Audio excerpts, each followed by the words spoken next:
Hello my dear students, कैसे हैं आप सभी लोग। आप सभी का स्वागत है मैग्नेट ब्रेन्स में, जहां मिलती है फ्री एजुकेशन किंडरगार्टन से लेकर क्लास 12 तक। मैग्नेट ब्रेन्स में आपको किसी भी तरीके के ट्रांजैक्शन पेमेंट की कोई भी नीड नहीं है स्टूडेंट्स, क्योंकि मैग्नेट ब्रेन्स एकमात्र ऐसा प्लेटफॉर्म है जो बिल्कुल फ्री एजुकेशन आप तक पहुंचाते हैं। साथ ही साथ हम आपको e notes and e books भी प्रोवाइड करते हैं। डिस्क्रिप्शन बॉक्स में गिवन जो लिंक है आप उसे क्लिक कर सकते हैं, या आप विजिट कर सकते हैं मैग्नेट ब्रेन्स की वेबसाइट पे, जो है www.magnetbrains.com। जैसे ही मैग्नेट ब्रेन्स की वेबसाइट आप विजिट करेंगे, आपको क्लिक करना है कहाँ, ग्रैब ई नोट्स ऑप्शन पे। Daily practice papers, videos, lectures, topic wise, subject wise सभी कुछ आपको मिल जाएगा। हम आपको students Instagram, WhatsApp, Facebook, Telegram, Twitter, YouTube सभी जगह मिल जाएंगे। आपको बस मैग्नेट ब्रेन्स को लाइक करना है, शेयर करना है, सब्सक्राइब करना है। मेरी वीडियो लाइक नहीं करी तो जल्दी से पहले लाइक बटन दबा दो। और इसी बात पे शुरू करते हैं आज का हमारा सेशन, जो है chapter number 2, diversity in living world का part, how to group plants and animals. तो शुरू करते हैं आज का हमारा सेशन। नाउ स्टूडेंट्स, सेशन को स्टार्ट करने से पहले एक क्वेश्चन है आपके लिए कि how would you arrange your books and notebooks in groups. Would arranging them in groups help you better to organize your school bag?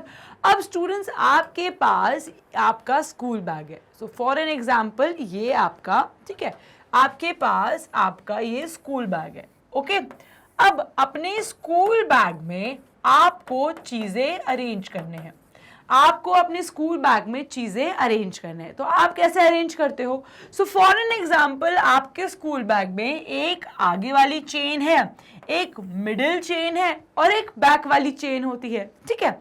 अब आगे वाली चेन में आप सोचते हो कि यार मैं आगे वाली चेन में काम करता हूं, मैं अपना टिफिन बॉक्स रख देता हूं। तो यहां पे आपने अपना टिफिन रख दिया, तो ये रहा आपका टिफिन। फिर आपने सोचा कि मम्मा ने जो फ्रूट बॉक्स दिया है वो भी मैं आगे वाले बॉक्स में रख देता हूं, तो यहां पे आपने फ्रूट बॉक्स भी रख दिया। अब जो सेकंड वाली चेन है, आपने उसमें क्या रखे, नोटबुक्स रखे। सो आपके जो भी नोटबुक्स हैं, जो आप क्लास में नोट्स बनाते हो, वो आपने रखे। तो यहां पे आपने अपनी नोटबुक्स अरेंज कर दी। तो ये क्या है, ये है आपके नोटबुक्स, आपके क्लास के नोट्स। तो यहाँ पे मैं लिख देती हूँ कि ये हैं आपके नोटबुक्स। आई बात समझ में। अब इसके साइड में जो स्पेस बचा था, वहां पे आपने अपना पेंसिल बॉक्स रख दिया। तो यहाँ पे आपने अपना पेंसिल बॉक्स रख दिया। तो ये क्या है, ये है आपका पेंसिल बॉक्स। आई बात समझ में। चलिए, अब पेंसिल बॉक्स को भी आप ऑर्गेनाइज कैसे करते हो। तो pencil box for an example, अगर ये आपका पेंसिल बॉक्स है, सो ऊपर वाले में आपने सारी पेंसिल्स एक साथ रख दी, नीचे वाले उसमें आपने अपना रूलर, रबर और शार्पनर को रख दिया, ठीक है। तो आप इस तरीके से अपना पेंसिल बॉक्स जमाते हो। चलो, अब आते हैं बैक वाले सबसे लास्ट वाली चेन में। तो सबसे लास्ट वाली चेन में आपने क्या रखा, अपनी बुक्स रखी। यहाँ पे आपने नोटबुक्स रखी थी सेकंड वाली चेन में, और लास्ट आपने अपनी एनसीईआरटी बुक्स रख दी। तो यहाँ पे आपने अपनी एनसीईआरटी, ये रही आपकी एनसीईआरटी बुक्स। तो यहाँ पे आपने अपने एनसीईआरटी बुक्स रख दी। आई बात समझ में। सो स्टूडेंट्स, इससे हमें क्या समझ आया कि ऑर्गेनाइज करने से हमारा जो वर्क है वो कितनी आसानी से हो गया। अब अगर आपको पेंसिल बॉक्स निकालना है, तो आपको पता है कि आपको कहां से पेंसिल बॉक्स निकालना है। मैम कहे बुक निकालना है, एनसीईआरटी बुक, तो आपको पता है बैक वाले चेन से एनसीईआरटी बुक निकालना है। आपका लंच टाइम हो गया, आपको भूख लग रही है, आपको पता है टिफिन कहां से निकालना है। सो इस तरीके से आप यूजुअली अपना स्कूल बैग को अरेंज करते हो। लेकिन क्या आपने सोचा कि क्यों आपको पता है कि टिफिन को आगे रखना है। अब टिफिन क्या है, इसमें खाने का सामान है। अब खाने के सामान को बुक्स के साथ रखेंगे। फॉर एन एग्जाम्पल, अगर खाने से ऑयल लीक कर गया तो आपकी बुक्स खराब हो जाएंगी, इसीलिए आप उसको एक सेपरेट सेक्शन में रखते हो। अब आपको पता है कि सारी नोटबुक्स जहां पे आपको लिखना है वो आपने एक मिडिल सेक्शन में रखा है, और बुक्स को आपने एक अलग सेक्शन में रखा है। अब कुछ तो डिफरेंस होगा ना, क्या टिफिन और बुक एक चीज है? नहीं, टिफिन अलग है जो खाने का सामान है, बुक अलग है जो पढ़ने की बुक है, नोटबुक अलग है जहां पे हम लिखते हैं, और बुक अलग है एनसीईआरटी जिससे हम रीड करते हैं। सो स्टूडेंट्स, हर एक चीज अलग अलग कह सकते हो, डिफरेंट एक चीज है जिसकी वजह से आप उसको अलग अलग कैटेगराइज कर सकते हो, है कि नहीं? तो क्या इस अलग अलग चीजों को कैटेगराइज करके अलग अलग ऑर्गेनाइज करने के बाद आपकी लाइफ आसान होती है? तो यस, अगर इस क्वेश्चन में पूछें कि would arranging them in groups help you better organise your school bag, तो आप क्या कहेंगे? यस। क्यों? क्योंकि अब आपका टाइम वेस्ट नहीं होगा और आपको पता है कि आपको कहाँ से क्या निकालना है, और आपकी इससे आपके अंदर ऑर्गेनाइजेशन स्किल्स भी आती हैं। यानी कि अभी तो एक बहुत छोटी सी शुरुआत है, लाइफ में हमें बहुत बड़ी बड़ी चीज़ें ऑर्गेनाइज करनी है।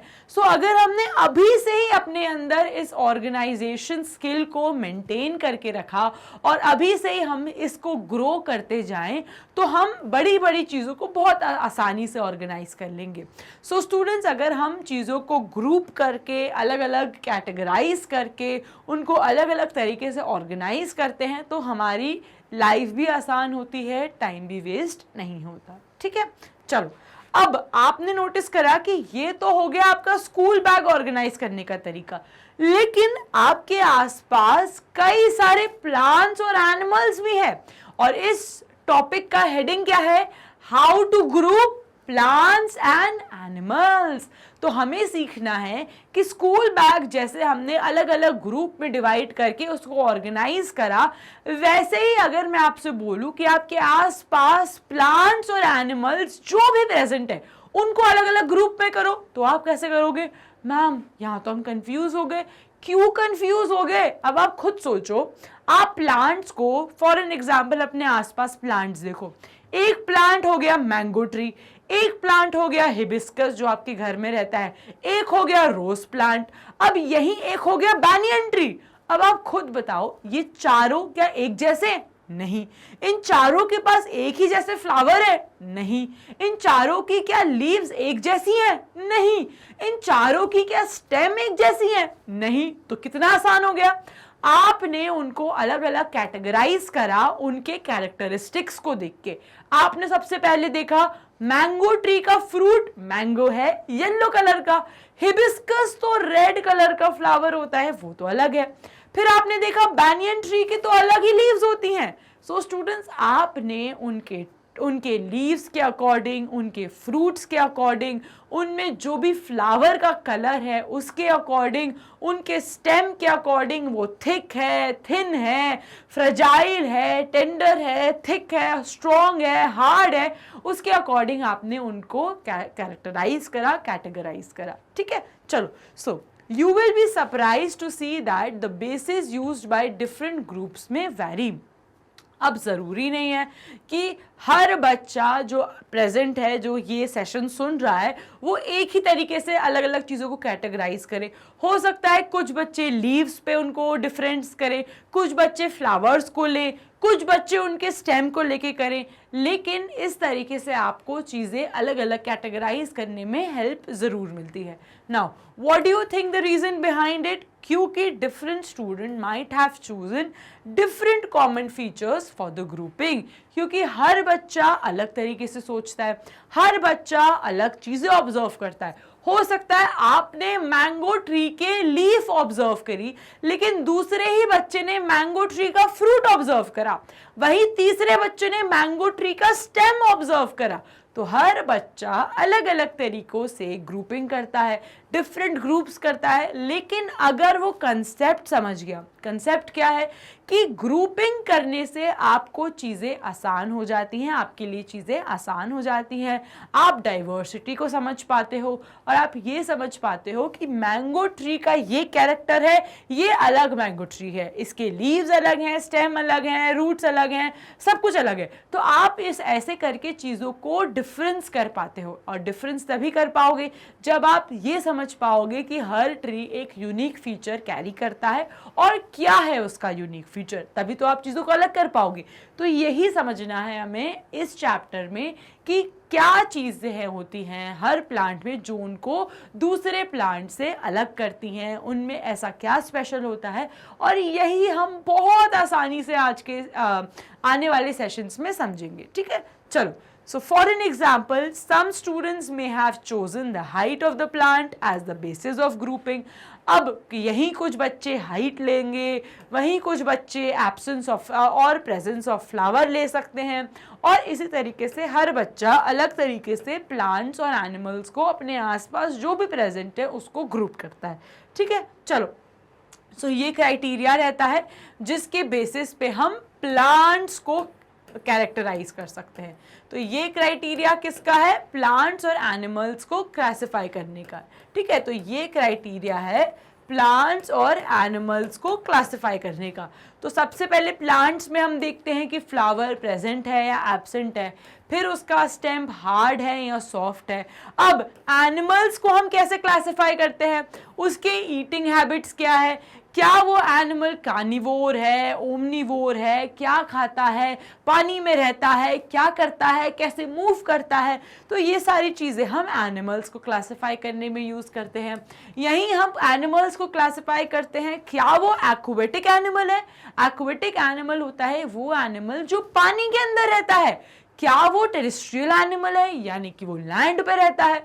तो हर एनिमल एक अपनी सराउंडिंग में रहता है, तो कहाँ रहता है उसके अकॉर्डिंग हम उसे कैटेगराइज कर पाते हैं। ठीक है, so presence and absence of flowers plant को हेल्प करता है कैटेगराइज करने में। हार्ड एंड सॉफ्ट स्टेम भी प्लांट को हेल्प करता है। ईटिंग हैबिट हमें एनिमल्स को क्लासिफाई करने में हेल्प करते हैं। साथ ही साथ places where they live help करते हैं एनिमल्स को क्लासिफाई करने में। ठीक है, माउंटेन्स पे रहता है, डेजर्ट पे रहता है, फॉरेस्ट पे रहता है, कहाँ रहता है, तो ये सारी चीज़ें हमें एनिमल्स को अलग अलग कैटेगरी में डिवाइड करने में हेल्प करते हैं। ठीक है, चलिए। Now you may have grouped animal based on varied features such as what they eat. अब animals को हम और भी बहुत सारी तरीकों से क्लासिफाई कर सकते हैं और उनके फीचर्स के अकॉर्डिंग, यानी कि कहाँ वो रहते हैं, वो क्या खाते हैं, उनका कलर क्या है, और वो कैसे चलते हैं, वो तैरते हैं, वो जंप करते हैं फ्रॉग की तरह, या वो पेड़ों पे क्लाइंब करते हैं स्क्विरल्स की तरह।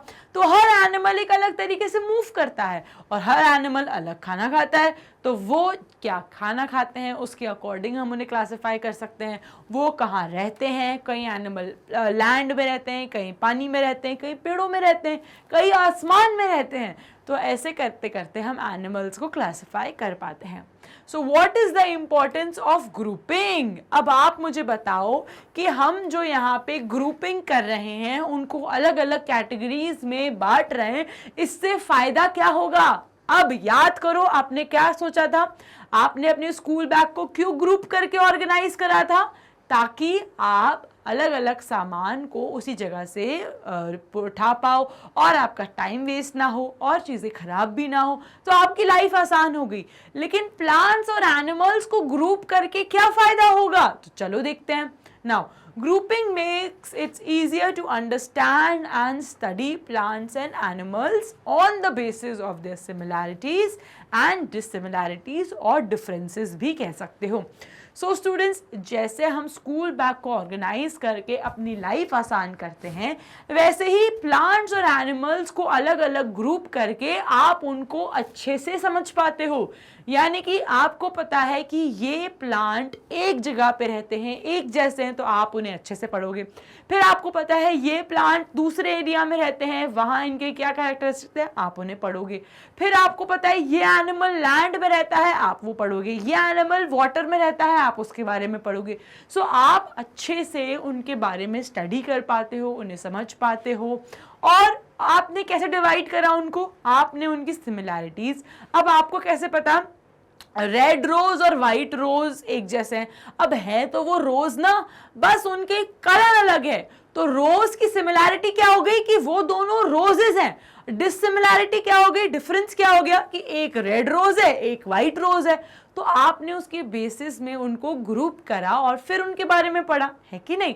तो इसीलिए ग्रुपिंग करना ज़रूरी रहता है, क्योंकि उनके बारे में पढ़ना और उनके यूजेस पढ़ना, ये सारी चीज़ें आसान हो जाती हैं जब उन्हें अलग अलग ग्रुप्स में हम डिवाइड करते हैं। ठीक है, चलिए, सो हमने ग्रुपिंग का इम्पोर्टेंस भी समझ लिया और हमने अपनी डेली लाइफ में उसे इंस्टिल भी कर लिया। ठीक है, ऐसी कई नॉलेजेबल नॉलेज को गेन करने के लिए आपको क्या करना है, बस फॉलो करना है मैग्नेट ब्रेन्स को। Instagram, WhatsApp, Facebook, Telegram, Twitter, हम सभी जगह अवेलेबल हैं। मैग्नेट ब्रेन्स के e notes and e books भी अवेलेबल हैं। आप डिस्क्रिप्शन बॉक्स में जा सकते हैं, जो एक लिंक है उसको क्लिक कीजिए, या आप विजिट कर सकते हैं मैग्नेट ब्रेन्स की वेबसाइट जो है www.magnetbrains.com। जैसे ही मैग्नेट ब्रेन्स की वेबसाइट आप विजिट करेंगे, आपको क्लिक करना है इस ऑप्शन पे जो है grab e notes. Daily practice papers, videos, lectures, topic wise, subject wise सभी कुछ अवेलेबल हो जाएगा। मैग्नेट ब्रेन्स बिल्कुल फ्री एजुकेशन प्रोवाइड करता है, किंडरगार्टन से लेके क्लास 12 तक, वो भी एकदम हाई क्वालिटी एजुकेशन, कोई कॉम्प्रोमाइज़ नहीं किया जाता आपकी क्वालिटी के लिए।